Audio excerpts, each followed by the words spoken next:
Honorable Speaker, sir, I also rise to take part in this special motion brought by Sri Charles Maranga to discuss the second phase of interstate boundary settlement between Meghalaya and Assam and the need of reviewing the MOU signed between the two chief ministers. Sir, the issue of boundary dispute has been a long pending issue that has been lingering around in the state. We cannot forget the legacy of our leaders who has fought tirelessly for attaining our statehood way back in the 60s and the 70s. The slogan during that time is that we want hill state, no hill state, no rest. We still remember great leaders under the banner of NVDA, Non-Violent Direct Action, like late Captain W.S. Sangma, late Sri S.D.D. Nichols Roy, late B.B. Lingdo, Edwinson Barrett, H.S. Lingdo, P.R. Kandia, and so many great leaders who has fought to attain a full-fledged statehood within a state. And it was in the 24th of December 1969 that the Assam Reorganization Meghalaya Act 1969, where a provisional legislative assembly was passed.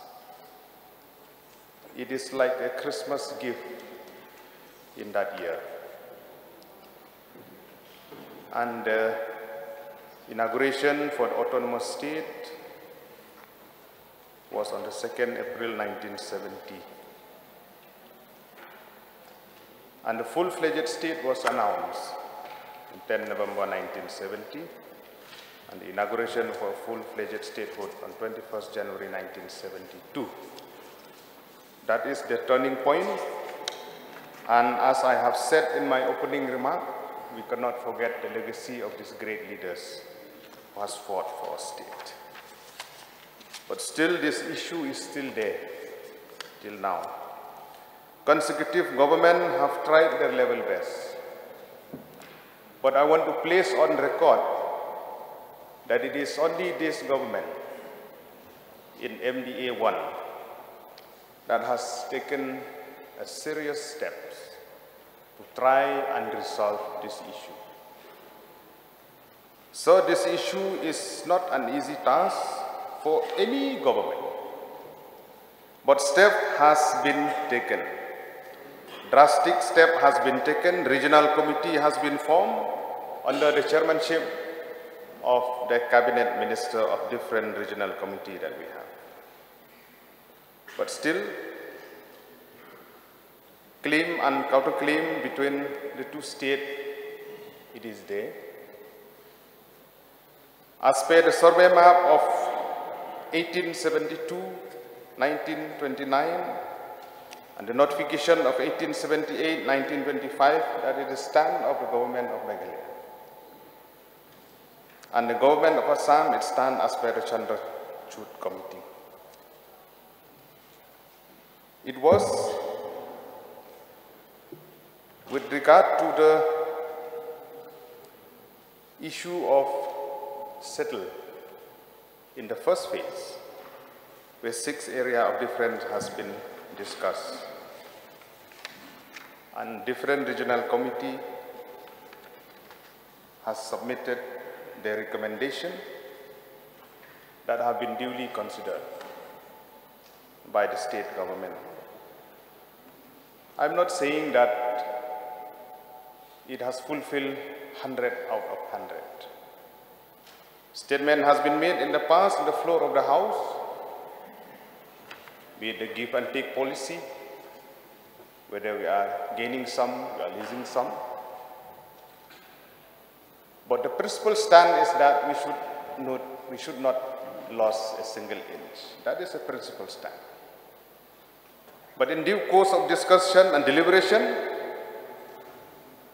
push and pull, the ups and downs is always there, where successive government has to follow in due course of time. The dispute within the boundary, which has been discussed in the phase 1, there are plenty of incidents that has happened in the past, not only in the state of Meghalaya, in the state of Mizoram, in the year 1994, 2007, and even on 26th of July 2021, even in the state of Nagaland also, many incidents has happened, even in the state of Arunachal also, and even in the state of Meghalaya also. Even myself and different legislators from Ribhoi, we have been witnessed by ourselves the incident that has happened in Jingkylla, which is not in the list of the area of difference. That's why I'm telling you, Mr. Deputy Speaker, sir, that the push and pull, claim, counterclaim will always be there. But I have seen the seriousness of the government to try and solve, to take everybody on board, the traditional heads, the district council, different villages, and in due course of process, we have seen in the past also incident has happened, be it in Langpi, be it in Ribhoi, be it in Block 2, be it in Block 1, be it in other part of the area of difference. But keeping in mind that in the process to discuss for the second phase, it is very important that we have to deliberate thoroughly. In the first phase, whatever the government, the regional committee have tried the level best. And we have seen the result. There are discontentment in few sectors, in few sections, but that has to be addressed. And I hope the MOU that has been signed for active consideration for the Home Ministry, if there is any issue that has to be discussed, we'll leave it to the Honorable Chief Minister to consider. With regard to the second phase of talk for the remaining 6 areas of difference, with the long porous border of Assam, especially the sensitive part of Langpi, Block 1, Block 2, Des Domria, and other parts, we would like to stress upon or stand is that we have to regain back, especially with special reference to Block 2 area, where the Senjuk, Kirangba Shnong, border area, right Noktung, they have also right to the government also, claiming the stand about the 18 villages plus another 4 villages, which is very much part and parcel of Right Nongtung, Himak Hairim, Ribhoi district.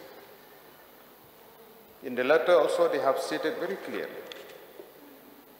that 18 villages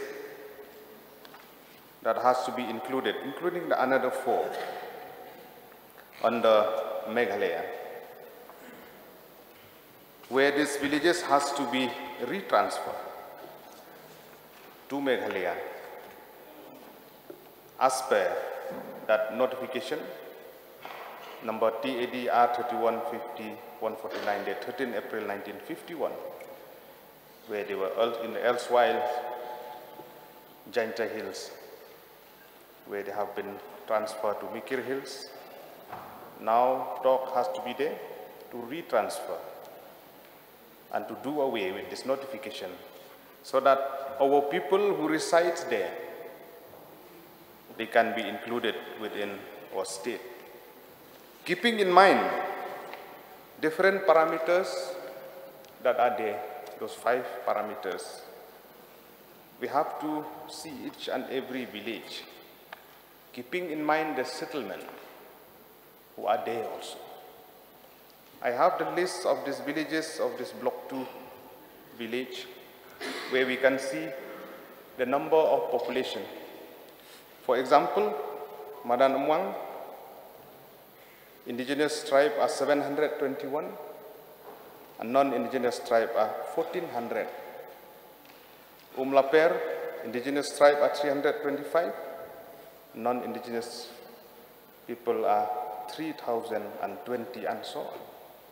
Keeping in mind different activities, different issues that are there, in the second phase, by taking everybody on board, the traditional heads, the district council, MLAs, and other stakeholders, civil society, NGO, and we hope that in days to come, in the process to discuss the boundary issue in the second phase, I hope that the manner the government has taken a serious note in the first phase that has been discussed and elaborated in the past 2 years.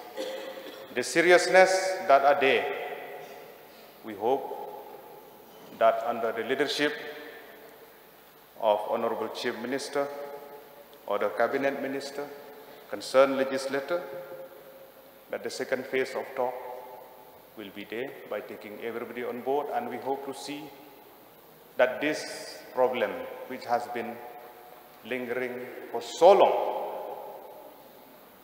it will be solved once and for all.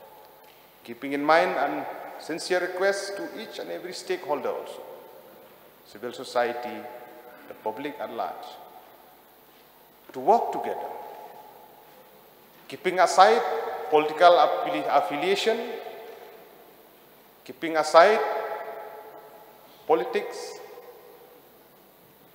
This is the issue of life and death for the people of our state. Let us keep aside our personal feeling. Let us walk by the brain, not by the heart.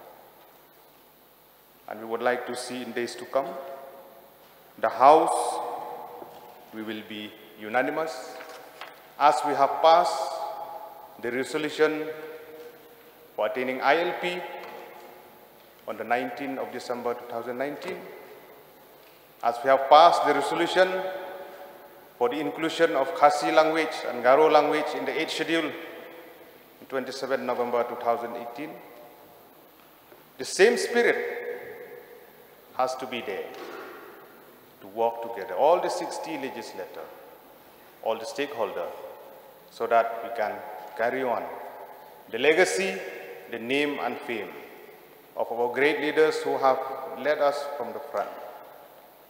And we hope that in days to come, that the issue of boundary, we can solve once and for all. Thank you so much, sir, for allowing me to take part in this very important special motion. Thank you. I resume my seat. Thank you. Yeah, please take your floor. Yeah, Arden Basham, you can.